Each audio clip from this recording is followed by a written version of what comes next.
warahmatullahi wabarakatuh. Selamat pagi. Perkenalkan, nama saya Nur Sedang Kesole dengan NIM 2101070119.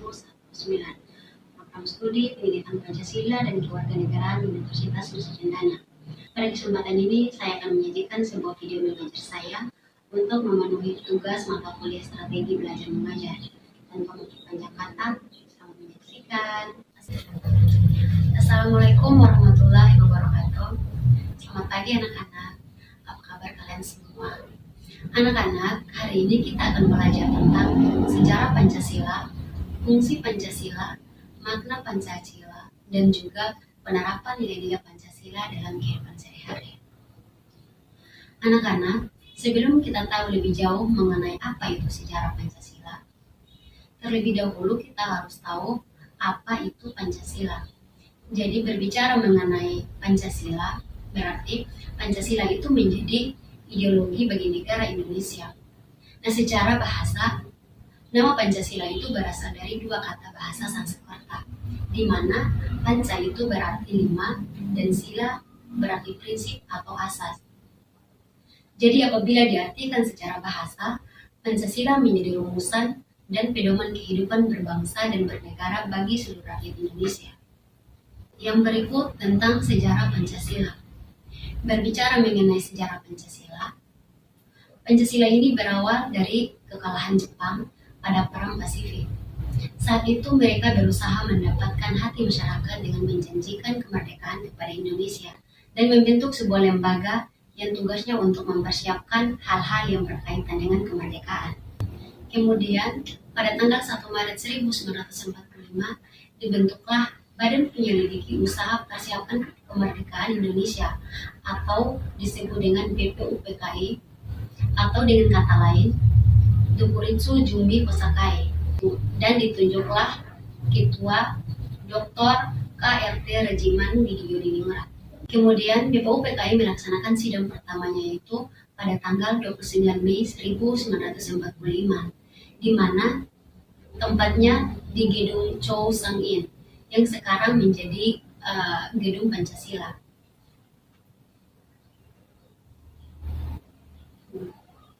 Dalam upaya merumuskan Pancasila sebagai dasar negara Indonesia yang resmi, terdapat beberapa usulan-usulan pribadi yang dikemukakan oleh Badan Penyelidiki Usaha Persiapan Kemerdekaan Indonesia.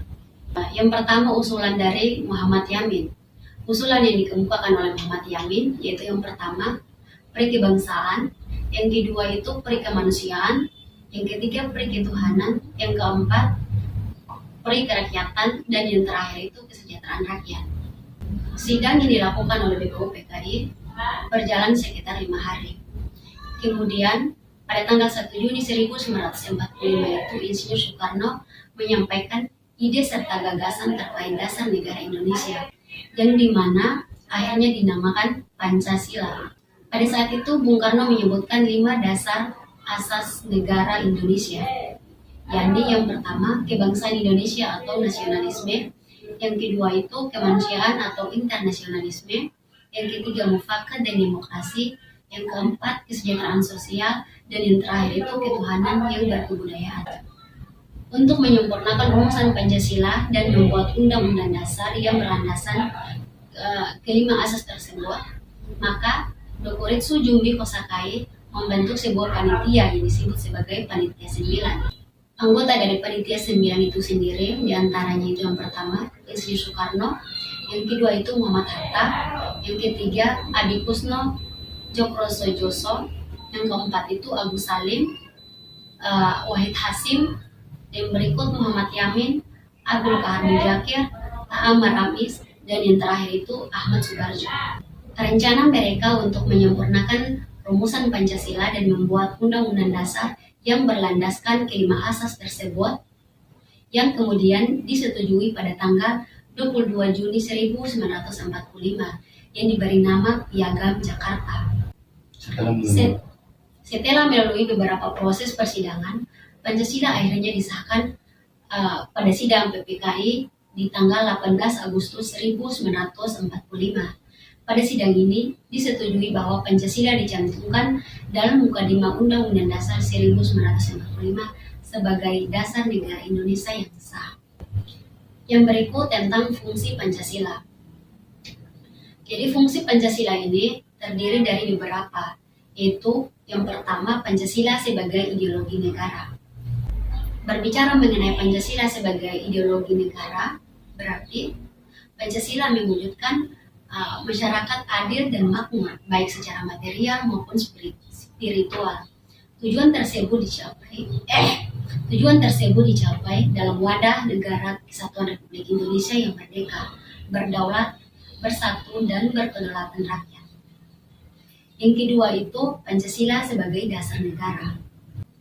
Pancasila sebagai dasar negara mengandung pengertian bahwa Pancasila sebagai dasar untuk mengatur penyelenggaraan pemerintahan.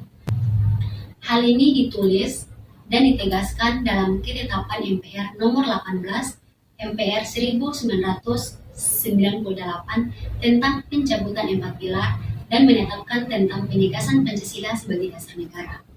Pada ketetapan ini dinyatakan bahwa Pancasila sebagaimana dalam pembukaan Undang-Undang Dasar 1945 adalah dasar negara dari Negara Kesatuan Republik Indonesia yang harus dilaksanakan secara konsekuen dan konsisten. Yang ketiga itu Pancasila sebagai jiwa bangsa Indonesia.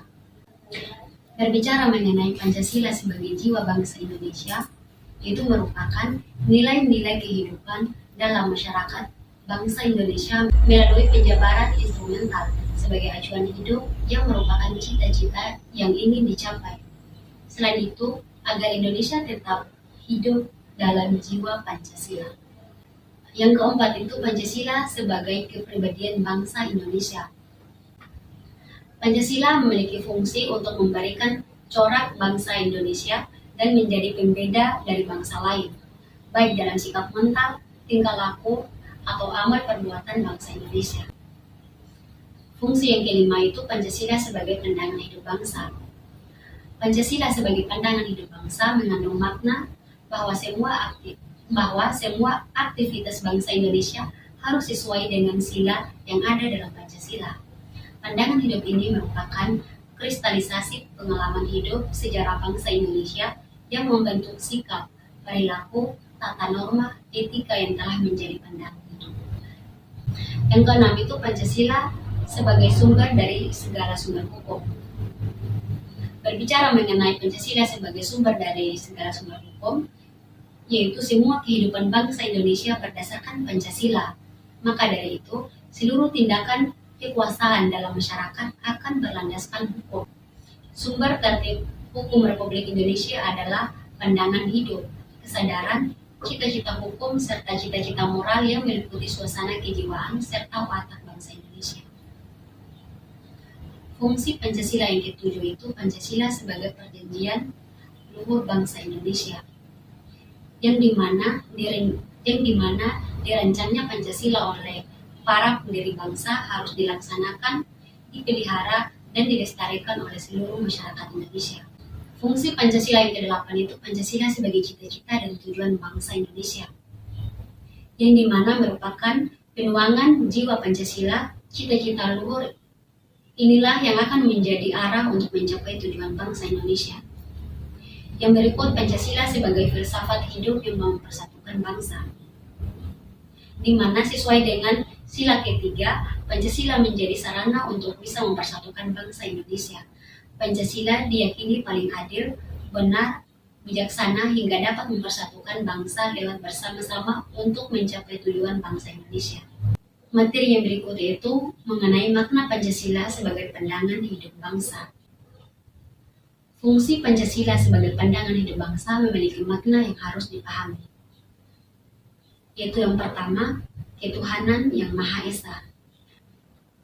Pada sila pertama ini memberikan pandangan bahwa Pancasila sebagai warga negara Indonesia terdapat nilai untuk mempercayai dan bertakwa kepada Tuhan sesuai dengan agama dan kepercayaan yang dimiliki oleh masing-masing. Fungsi ini memberikan makna bahwa setiap warga negara Indonesia harus saling menghormati antara umat beragama agar terciptanya kehidupan yang rukun dan damai. Makna yang kedua yaitu kemanusiaan yang adil dan beradab. Pada sila kedua ini memberi makna bahwa sebagai warga negara diminta untuk memahami bahwa setiap manusia memiliki derajat yang sama, sehingga harus saling bersimpati satu sama lain. Hal ini bisa dicapai dengan cara menjaga dan membantu sesama, membela kebenaran dan menciptakan keadilan serta bekerja sama untuk kedamaian negara. Makna yang ketiga itu persatuan Indonesia.